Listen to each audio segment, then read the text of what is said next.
எல்லாருக்கும் இயேசுவின் நாமத்தினால வாழ்த்துக்கள். காலை வேளையிலும் தேவனுடைய வார்த்தையை நம்ம தியானிக்கும்படியாக நம்ம கூடி வந்திருக்கிறோம். வேதாகம இடங்களை குறித்து நம்ம தியானித்து வருகிறோம். முதலாவது பெத்தேல், இரண்டாவது காதேஷ் பர்னேயா குறித்து நம்ம தியானித்தோம். இன்றைக்கு மூன்றாவதாக நம்ம தியானிக்கக்கூடிய ஒரு இடம் பெயர் பெயர்சபா. பெயர்சபாவும் மிக முக்கியமான ஒரு இடமாக வேதத்துல காணப்படுகிறது. இந்த பெயர்சபா அப்படிங்கிறதுக்கு அர்த்தம் என்னன்னு பார்த்தா வெல் ஆஃப் த ஓத், அதாவது உடன்படிக்கையின் கிணறு அப்படிங்கிறது இதோட அர்த்தம்.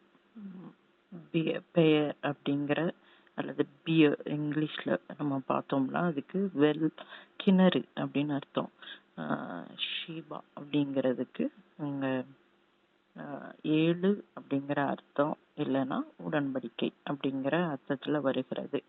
இஸ்ரவேலருக்கு இந்த இடம் மிக முக்கியமானது. ஏன்னா ஆண்டவர் இஸ்ரவேலோட தெற்கு எல்லையாக பெயர்சபா தான் வைத்திருந்தார். பின் நாட்கள்ல நம்ம பார்க்கும் பொழுது தான் முதல் பெயர்சபா மட்டும் அப்படிங்கிற இந்த வார்த்தைய மறுபடியும் ஆண்டவர் பயன்படுத்துகிறத நம்ம பார்க்க முடியும். இந்த வேதாகம இடங்களை நம்ம ஏன் கற்றுக்கொள்கிறோம் அப்படின்னு சொல்லி பார்த்தா, முதல்ல ஒரு சில காரியங்கள் நம்ம பார்த்துட்டு அதுக்கப்புறம் பெயர்சபா உடைய அர்த்தம், அந்த பெயர்சபா இடத்துடைய முக்கியத்துவம், அதை குறித்து அது எப்படி நம்ம வாழ்க்கையோட கனெக்ட் ஆகுது அப்படிங்கிறதையும் நம்ம பார்க்க போகிறோம். இந்த இடங்களை குறித்து நம்ம படிப்பது இல்லை அதை குறித்து தியானிப்பது வேதாகமத்தின் பின்னணியை புரிந்து கொள்வதற்கு, இல்லை அந்த சம்பவத்தோட பின்னணியை புரிந்து கொள்வதற்கு நமக்கு மிகவும் உதவியாக இருக்கிறது. ஸோ அதனாலதான் பைபிள் பிளேசஸ், இந்த வேதாகம இடங்களை நம்ம படிக்க ஆரம்பிக்கிறோம். ரெண்டாவது, இந்த இடங்கள் ஒவ்வொன்றுக்கும் ஆவிக்குரிய ஒரு அர்த்தம் இருக்கிறது. எப்படி காதேஷ் பர்னேயாங்கிறது நம்ம வாழ்க்கையோட ஒரு கிராஸ் ரோடு, ஒரு இடைப்பட்ட ஒரு இடத்துல நிற்பது அப்படிங்கிற ஒரு அர்த்தம். பெத்தேல்ங்கிறது தேவனுடைய வீடு அப்படின்னு நம்ம அந்த ஆவிக்குரிய அர்த்தத்தை கற்றுக்கொள்றது போல இந்த பெயர்சபா இதோட ஆவிக்குரிய அர்த்தத்தையும் நம்ம கற்றுக்கொள்கிறோம். இப்படி ஒவ்வொரு இடம் வேதாகமத்துல ஒவ்வொரு இடத்தையும் நம்ம எடுத்துக்கொண்டாலே அதுக்கு ஒரு ஆவிக்குரிய அர்த்தம் இருக்குது. இன்னொரு உதாரணம் சொல்லணும்னா சீனாய் மலைங்கும் போதே நம்மளுக்கு ஞாபகம் வருகிறது தேவன் கொடுத்த கட்டளைகள், நியாயப்பிரமாணங்கள் மோசையின் மூலமாக இஸ்ரவேல் ஜனங்களுக்கு கொடுத்தார். அதே போல யோர்தான் நதி, அது எப்பவுமே ஒரு டிரான்சிஷன், ஒரு கிராசிங், ஒரு இடத்துல இருந்து இன்னொரு இடம், ஒரு ஆவிக்குரிய வாழ்க்கையில ஒரு இடத்துல இருந்து இன்னொரு இடத்திற்கு மாறுவது, இந்த அர்த்தத்தை குறிக்கக்கூடியதா இருக்கு. எப்படி வேதாகமத்துல ஒவ்வொரு இடத்திற்கும் ஒரு ஆவிக்குரிய அர்த்தம் இருக்கிறது. மூன்றாவதா பார்த்தா, இந்த இடங்களை நம்ம கற்றுக்கொள்ளும் பொழுது, அதை அறிந்து கொள்ளும் போது என்ன புரிந்து கொள்ளுகிறோம் அப்படின்னா, இன்றைக்கும் ஆண்டவர் செயல்படுகிறவராக இருக்கிறார். அதாவது அந்தந்த இடங்கள்ல ஆண்டவர் ஒரு சில காரியங்களை செய்ததை நம்ம பார்க்க முடியும். உதாரணமா வனாந்திரம், காதேஷ் பர்னேயா, அதுல ஆண்டவர் அவங்கள சோதித்து பார்த்து அவரையே சார்ந்திருக்கிறோமா என்பதை அவர் உணர்ந்து கொண்டார். மலைகள் எதை குறிக்குது? மவுண்டன்ஸ், தேவனோடுள்ள ஒரு சந்திப்பு, என்கவுண்டர் வித் காட், அதை குறிக்கிறது. பட்டணங்கள் எதை குறிக்கிறது அப்படின்னா ஒரு பெரிய தாக்கம், இல்லைன்னா எழுப்புதல் வரக்கூடியது, இதெல்லாம் இல்ல பாவம், இதை கூட அது குறிக்கிறது. அதே போல இந்த முழு வேதாகமத்தையுமே இந்த இடங்கள் கனெக்ட் பண்றத நம்ம பார்க்க முடிகிறது. சில வேளைகள்ல தலைமுறைகள் தாண்டியும் கூட இந்த இடங்களுக்கு ஒரு முக்கியத்துவம் இருக்கிறத பார்க்க முடிகிறது. இன்னைக்கு நம்ம பார்க்கக்கூடிய இந்த பெயர்சபா பாத்தீங்கன்னா, ஆபிரகாம், ஈசாக்கு, யாக்கோபு 3 பேருடைய வாழ்க்கையிலும் இந்த இடம் ரொம்ப முக்கியத்துவம் வாய்ந்ததாக இருந்ததை நம்ம பார்க்க போகிறோம். அது மட்டும் இல்ல, இந்த வேதாகம இடங்களை கற்றுக்கொள்வது வேத வசனங்களை ஞாபகப்படுத்தி கொள்வதற்கும் நமக்கு உதவியாக இருக்கும். இந்த குறிப்பிட்ட இடத்துல இது நடந்துச்சு, இந்த காரியத்தை ஆண்டவர் செய்தார் அப்படின்னு அந்த வேதாகம வசனங்களை ஞாபகப்படுத்துகிறதற்கும் இது உதவியா இருக்கு.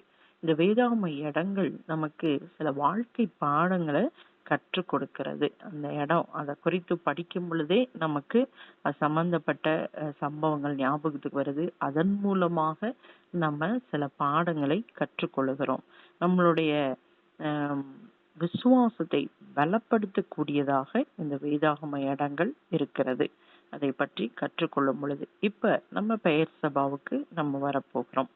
முதலாவது இந்த பெயர் சபா எங்க வருது அப்படின்னு சொல்லி பார்த்தா ஆதியாகமம் 21:31 இதை குறித்து நம்ம பார்க்க முடிகிறது.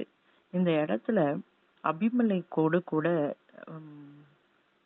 ஆபிரகாம் ஒரு உடன்படிக்கை செய்கிறார். ஆபிரகாம் போய் பண்ணல, ஆனா அபிமெலேக்கு அவராவே தேடி வந்து ஆபிரகாமோட ஒரு உடன்படிக்கை செய்கிறாரு. அதாவது தலைமுறை தலைமுறைக்கு இந்த உடன்படிக்கை இருக்கட்டும் அப்படின்னு சொல்லிட்டு அவர் பண்றார். அப்ப ஆபிரகாம் அதுக்கு ஒத்துக்கொண்டு ஒரு 7 ஆட்டுக்குட்டிகளை எடுத்து அவங்க 2 பேரும் அந்த இடத்துல அங்க இருக்கிற ஒரு கிணற்று பக்கத்துல இந்த உடன்படிக்கைய அவங்க செய்கிறாங்க. அப்ப இந்த பெயர் சபா எப்பொழுதுமே நமக்கு சொல்லிக் கொடுக்கிற ஒரு காரியம் என்னன்னா உடன்படிக்கை. 21:30 பார்க்கும் பொழுது அதற்கு அவன், நான் இந்த துறவு தோண்டினதை குறித்து நீ சாட்சியாக இந்த 7 பெண்ணாட்டு குட்டிகளை என் கையில் வாங்கி கொள்ள வேண்டும் என்றான். அப்ப இந்த பெயர் சபா ஒரு உடன்படிக்கை குறிக்கிறதாய் இருக்கிறது.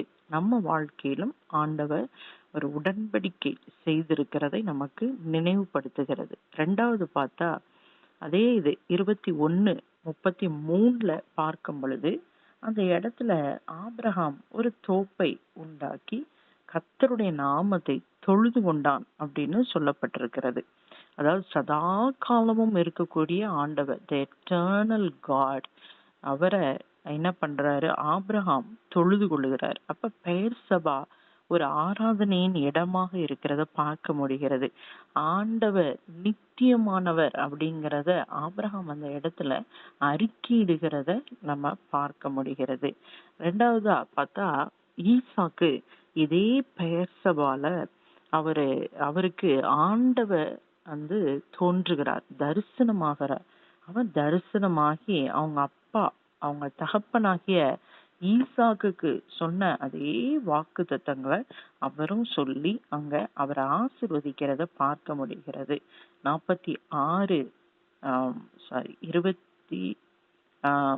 26வது அதிகாரம் 23, 24 வசனங்கள்ல நம்ம அதை பார்க்க முடிகிறது.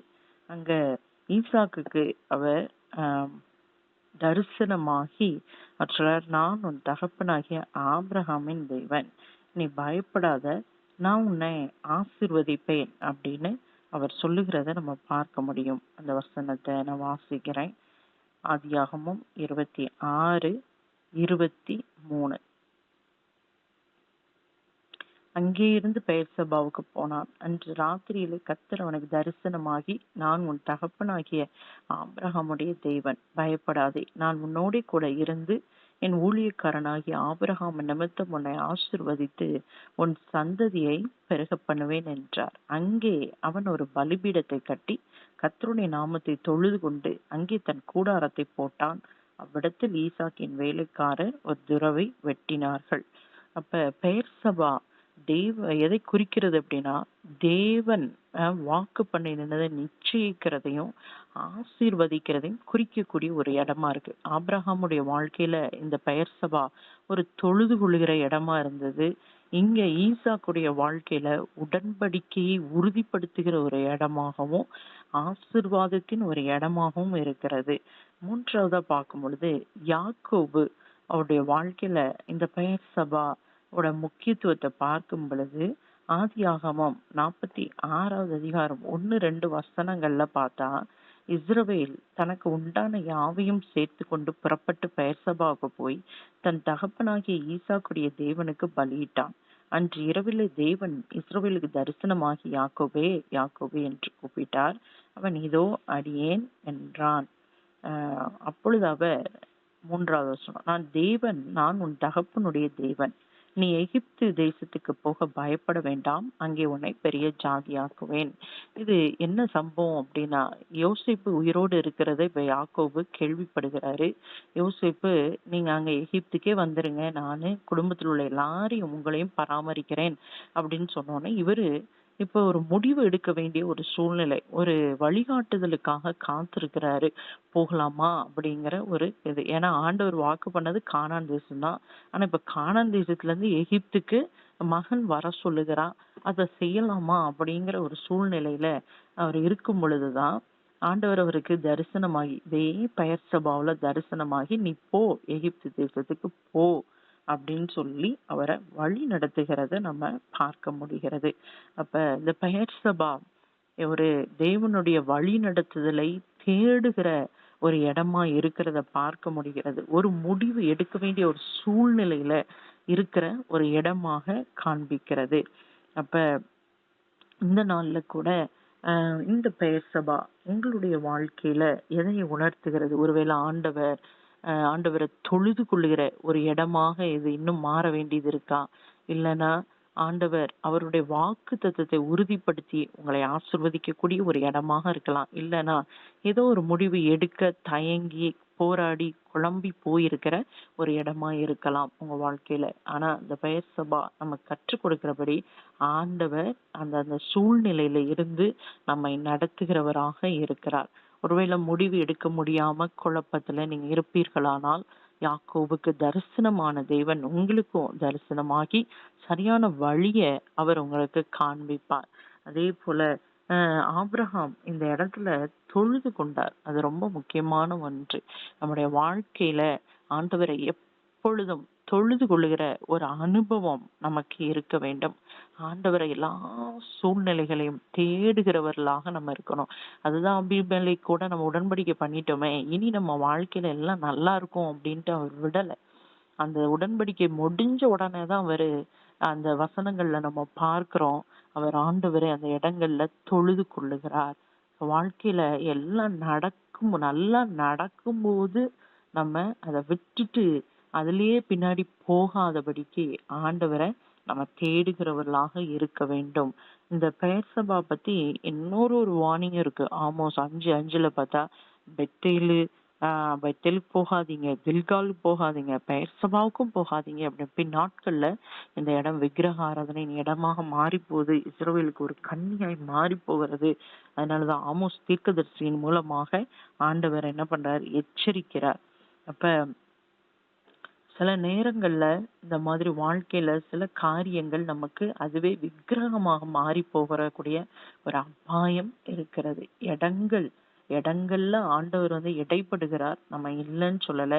ஆனா அதே இடம் நமக்கு விக்கிரகமாக மாறி போக கூடாது. உண்மையில ஆண்டவர் எதிர்பார்க்கிறது நம்முடைய உண்மையான ஒரு பக்தி, அவரையே சார்ந்து இருக்கக்கூடிய ஒரு வாழ்க்கையை ஆண்டவர் எதிர்பார்க்கிறார்.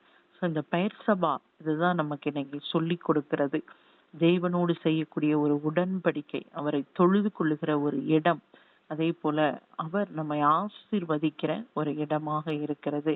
அதே போல முடிவு எடுக்க முடியாமல் திகைக்கும் பொழுது நம்மை வழி நடத்தக்கூடிய ஒரு தேவனாக இருக்கிறார்.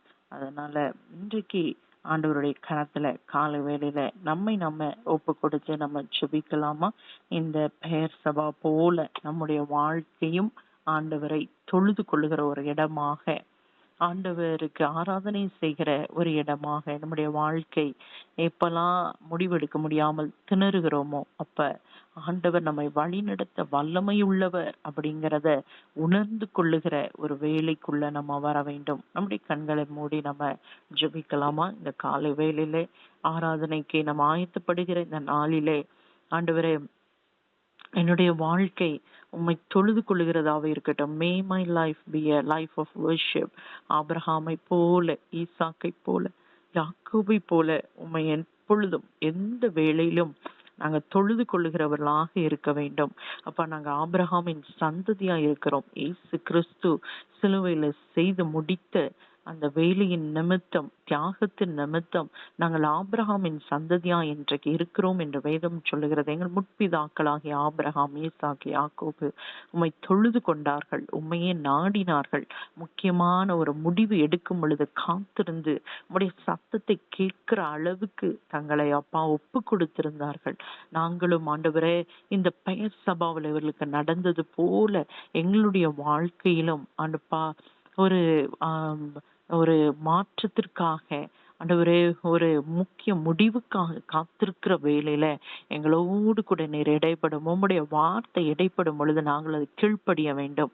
அப்ப ஆபிரகாம், ஈசாக்கு, யாக்கோபு 3 பேரும் உமக்கு கீழ்ப்படிந்தார்கள், உம்முடைய வார்த்தைக்கு செவி கொடுத்தார்கள். நீர் என்ன சொன்னீரோ அதன்படி நடந்து கொண்டார்கள். அப்படி நாங்களும் நடந்து கொள்ள எங்களுக்கு உதவி செய்வீராக. இந்த பெயர் சபா ஒரு நாளும் விக்கிரகங்களை நிலைநாட்டுகிற ஒரு இடமாகவோ, தேவனை விட்டு எங்களை பிரித்து விடுகிறதாவோ மாறிவிடவே கூடாதுப்பா. ஆண்டவரே, உம்மை சந்திக்கிற ஒரு இடமாகவே அது மாறுவதாக. எங்களை முற்றிலுமாக தாழ்த்துகிறோம். எங்களை பலப்படுத்தும் அப்பா. தொடர்ந்து உம்மை பின்பற்றக்கூடிய உத்தம இருதயத்தை எங்களை ஒருவருக்கு தருவீராக. இயேசுவின் மூலம் ஜெபிக்கிறேன் நல்ல பிதாவே, ஆமென்.